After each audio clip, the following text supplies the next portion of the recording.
Halo, kembali lagi bersama saya Budi Mukti di channel Budi Mukti ya, tentu saja. Kali ini saya berada di luar ruangan ya, dan di sebelah kanan saya di sini ada papan tulis ya. Kira-kira mau ngapain ya?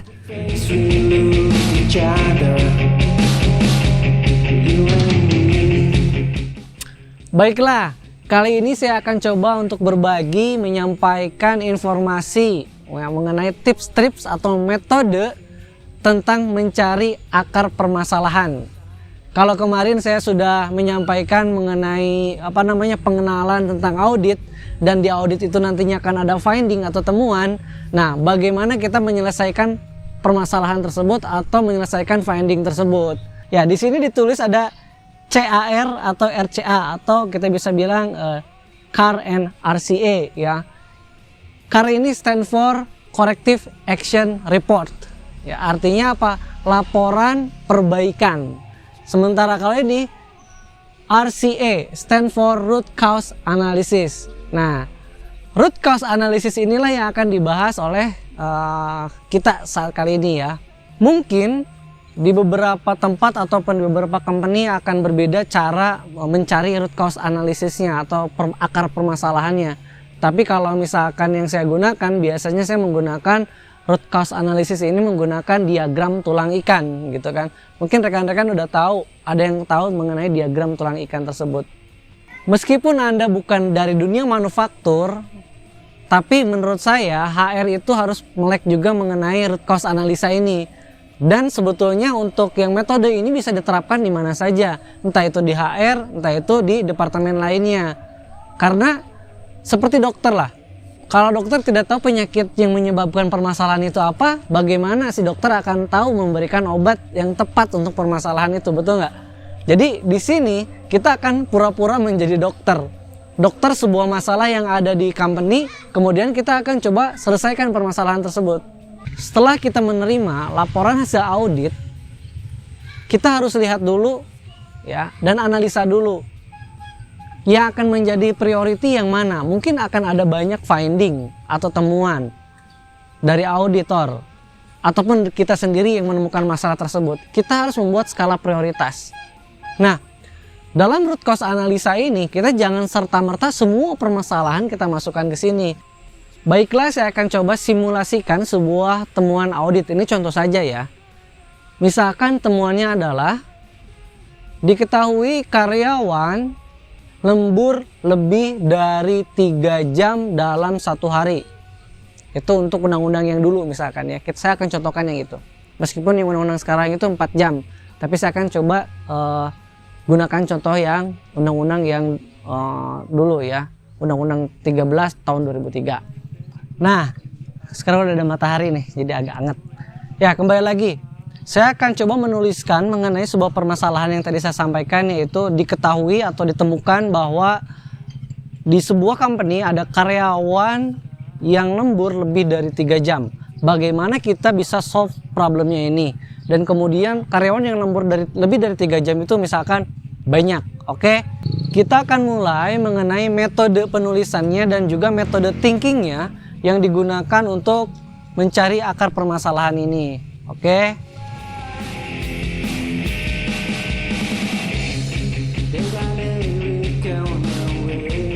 Baiklah, saya sudah selesai di sini menulis tentang findingnya, yaitu seperti berikut.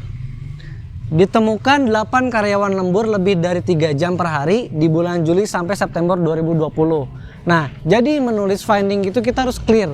Pertama, impact-nya ada berapa? Impact scale-nya misalkan, kemudian lembur dari lebih 3 jam, kemudian bulan Juli sampai September, itu periodenya harus jelas juga timeline-nya. Nah, kok kenapa ini bisa jadi finding?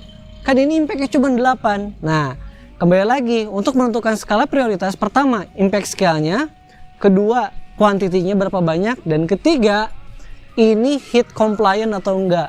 Jika ini berhubungan dengan potensi pelanggaran peraturan perundangan, maka ini akan jadi potensi yang harus dipecahkan lebih dulu. Karena potensi non-compliant ini akan sangat besar nanti impact-nya terhadap hasil audit atau rating kita.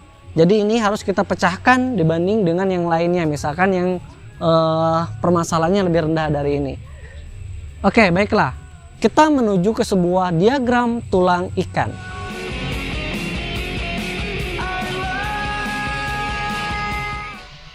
Nah, inilah gambar tulang ikannya ya. Ya, di sini adalah diagram tulang ikannya. Kita akan gunakan sebagai metode berpikir kita untuk mencari akar permasalahan. Baiklah, di kepala ikan ini kita tempatkan sebuah permasalahannya. Ya. Biasanya sih kata-kata ini ditulis di sini, ya. Tapi karena biar kelihatan, saya taruhnya di atas aja, kemudian saya kasih panah. Nah, jika ini sebuah permasalahannya, oke, jika kepala ini adalah sebuah permasalahan, maka apa saja sih yang mengakibatkan sebuah permasalahan ini timbul, gitu loh. Itulah logika pertamanya. Biasanya di sini ada beberapa faktor yang bisa diidentifikasi. Pertama, faktor man atau manusia. Yang kedua, faktor mesin, ya. Yang ketiga, faktor metode atau metode. Kemudian faktor, ya misalkan rekan-rekan mau menambah faktornya boleh saja. Ada juga sih yang pernah yang menerapkan faktor mother nature atau lingkungannya, atau juga ada yang menambahkan faktor money, uang keuangannya. Jadi ada 6M, ada yang 4M, 5M, atau Anda misalkan punya M lainnya sebagai faktor yang memungkinkan untuk mengidentifikasi sebuah permasalahan ini. Yang gak kalah pentingnya dalam mengidentifikasi akar masalah ini adalah tidak ada ide yang bodoh, tidak ada ide yang salah. Artinya ketika membuat diagram tulang ikan ini bersama-sama dengan tim, brainstorming, berpikir sama-sama, kemudian mencoba menuliskan kemungkinan-kemungkinan permasalahannya atau kemungkinan-kemungkinan akar masalahnya. Ya. Contoh misalkan ditemukan 8 karyawan yang lembur ber-3 jam itu kenapa? Kira-kira apa ya? Target produksi? Masuknya kemana ya kalau target produksi? Misalkan, oke, katakanlah masuknya ke metode target produksi. Atau misalkan karyawannya kurang paham nih kayaknya, karyawannya nggak lupa atau bagaimana. Oke, berarti di sini karyawan lupa, berarti orangnya, gitu kan. Kemudian misalkan waktu itu karena ada keterlambatan material atau materialnya nggak ada, sehingga karyawan harus nunggu lebih dari jam lembur yang ditentukan. Misalkan di sini material telat dan seterusnya. Di mesin misalkan terjadi kerusakan mesin atau mesin breakdown atau ada terjadi downtime di situ, mesin tidak bekerja sehingga karyawan harus nunggu perbaikan mesin kemudian melanjutkan pekerjaan lagi. Misalkan mesin rusak. Kalau dilihat dari sini, dari segi manusia karyawannya lupa atau nggak paham, dari segi metodenya target produksi misalkan, dari segi materialnya telat, kemudian dari segi mesinnya rusak. Nah, kita HR, kita akan lihat dulu yang berhubungan dengan people dulu. Oke, berarti man. Nah, jangan lupa selain tadi merumuskan secara perbagian yang tadi itu karena apa? Per faktor. Kita juga akan rumuskan lagi berdasarkan 5Y. Kenapa? Gitu kan.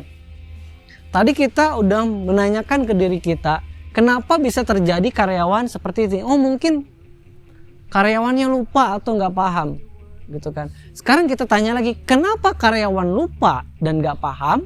Nah, gunakan yang 5Y ini. Kenapa lupa ada karyawan? Karena tidak ada training. Kenapa tidak ada training? Apakah manpowernya nggak ada untuk melaksanakan training? Apakah tidak ada ruangan untuk training? Dan sebagainya. Oke, anggap saja tidak ada resource untuk trainernya. Kenapa tidak ada resource untuk trainernya? Karena belum ada trainernya, kemudian karena belum ada lagi pelatihan trainer. Kita tulis lagi di situ. Jadi, salah satu penyebab terjadinya lembur ini adalah tidak ada trainer yang kompeten untuk menyampaikan ini. Sehingga tidak dischedulkan karena belum ada trainernya. Sehingga karyawannya lupa atau tidak paham. Sehingga terjadilah pelanggaran ini. Jadi apa dong? Ya kita sekarang harus membuat trainer-trainer yang kompeten, yang paham tentang ini sehingga nanti bisa kita lakukan refresh training. Ya. Kita bisa lakukan training yang kedepannya. Kita buat apa dong? Kita buat TTT, trainer to trainer. Nah, train to trainer atau training of trainer dan sebagainya. Itu salah satu langkah yang digunakan untuk memecahkan permasalahan ini. Nah, untuk yang aspek lainnya bagaimana? Itu juga sama. 5 why. Gitu. Misalkan mesin rusak. Kenapa mesin rusak? Karena misalkan maintenance-nya tidak dilakukan. Karena maintenance itu ada level 1, level 2, level 3. Level 1 karyawannya harus clean up 5S misalkan. Level 2-nya si mekanik itu harus cek mesinnya secara berkala. Level 3-nya itu harus bongkar mesin. Yang mana yang nggak dilakukan?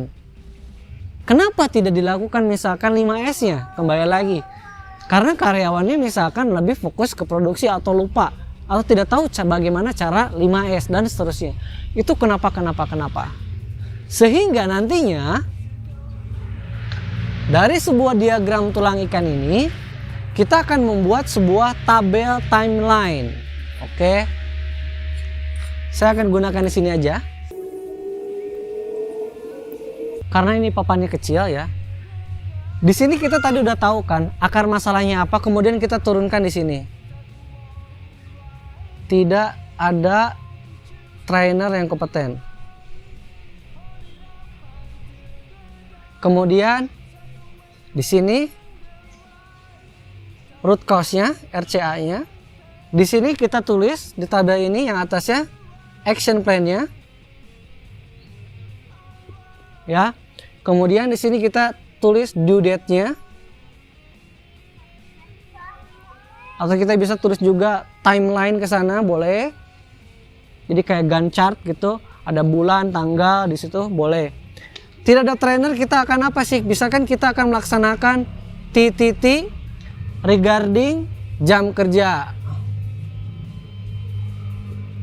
Kapan dilaksanakannya? Misalkan kita setting target di sini, katakanlah Oktober 2020. Ini tahun lalu ya saya contohinnya misalkan. Kemudian di sini timelinenya boleh di sini juga dipasang PIC-nya siapa? Misalkan Budi. PIC-nya Budi ya. Kemudian di sini aktualnya due date ini yang kita harapkan.